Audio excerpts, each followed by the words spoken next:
So hey guys আসসালামু আলাইকুম, this is Arif, welcome back to Babu gaming on 43। তো কেমন আছো তোমরা সবাই? জানি না গাইস তোমরা ভালো আছো কিনা জানি না, বাট আমি ভালো একটুকাও নাই। মানে কয়দিন থেকে যে আমার সাথে কি কি ঘটে যাচ্ছে আমি নিজেই বুঝতে পারছি একান্তই। মানে গাইস তোমরা একটা কথা বলো, মানে লাভার তো সবারই থাকে, আর লাভার যদি বিয়ে হয়ে যায় তাহলে কেমন করে চলে? আমার সাথে যা যা হচ্ছে আমি নিজে বুঝতে পারি না, মানে আমার সাথে কেন এমনটা হচ্ছে না। মানে ভাই আমি কি বলবো তোমাদের, বলো মানে পাঁচ থেকে গার্লফ্রেন্ড চলে গেলো, বেস্ট ফ্রেন্ড চলে গেলো, ইউটিউব চ্যানেলটাও মনে হচ্ছে আর থাকবে না বেঁচে। না মানে আমার তো এমন না যে আমার একটা চ্যানেল হারিয়েছে, আগে অনেক চ্যানেল হারিয়েছিল, কিন্তু ওগুলোতে মানে অতটা আমি মেনেট করিনি। Short video channel direct subscribe করে নিয়েছিলাম 10K 20K 30K। আবার এই আমার আরিফ গেমিং অন 43 চ্যানেলটা যদি হারিয়ে যায় তাহলে কেমন করে চলবে রে ভাই? ঠিক বলেছে। তোমরা যদি বলো যে তোর 2K সাবস্ক্রাইব ডালা চ্যানেল নিয়ে তুই কি করবি, এত সাইড আর কি আছে? আরে ভাই তোমরা কি বুঝবে, একটা যদি কন্টেন্ট ক্রিয়েটরকে যে পুচ করো, যদি একটা সাবস্ক্রাইব থাকে তাও আর কত ইমোশনাল থাকে। নিঃসন্দেহে তুই ঠিক কথা বলেছিস। না মানে আমার সাথে যা যা ঘটে যাচ্ছে এই দিনের দিন কি বলবো রে ভাই, মানে এত এত এত ডিপ্রেশনে চলে যাচ্ছি দিনের দিন, মানে একটু ভালোই লাগে না কিছু।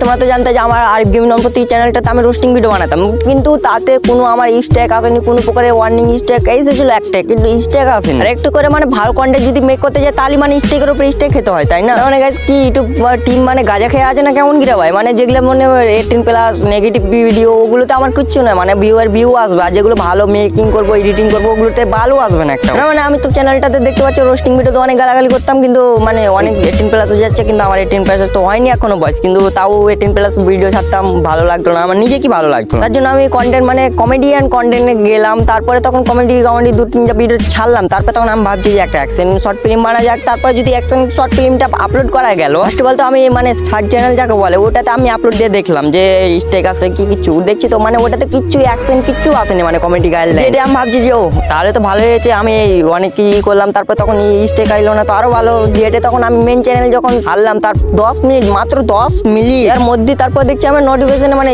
কমিউনিটি গাইডলাইন্সের স্টেকের চলে এসেছে আমার জিমেলে অ্যান্ড ইউটিউব স্টুডিওতে। দেখে তো ভাই মানে এতটা কষ্ট হচ্ছিল তোমাদেরকে বলে বুঝতে পারবো না, মানে তোমরা যদি বুঝতে পারো তাহলে ভালো ভালো, নাহলে আমি আর কিছু ফোকাস করতে চাইনি।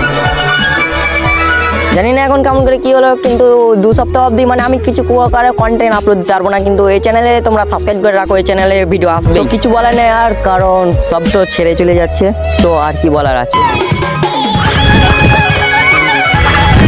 তোমরা ছেড়ে যেও না, নাহলে বড় ডিপ্রেশনে চলে যাবো।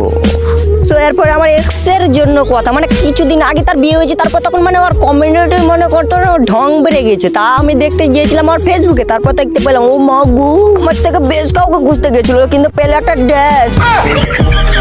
তারপর তখন আমি তো হেসে হেসে মরে যাচ্ছি রে ভাই ভাই রে। না মানে তাও এত যে হাসি যাচ্ছে মনে মনে, তা কি বলবো তোমাদের। সে যদি না ভালোবাসে তাহলে তো আমার কিছু বলার নেই, কিন্তু আমি তো তাকে ভালোবেসেছিলাম, তার জন্য একটু মায়া হচ্ছিল, কিন্তু তার বয়ফ্রেন্ডরাই ভাতার গুলোকে দেখে আমার তো কিচ্ছু বলার নেই। তো না মানে ভাই কোন টাকার মন্ডল খন্ডম চলে আসছে আমাদের দুনিয়াতে, মানে মুসলিম কমিউনিটি মন্ডল খন্ডটা চলে আসছে রে ভাই। না হাসিটা আসবে না কেন? ইসলাম আছে, মোহাম্মদ আছে, আরো অনেক কিছু আছে, কিন্তু এ দেখি তো কত লাগাইছে। Bye bye, tata, good bye.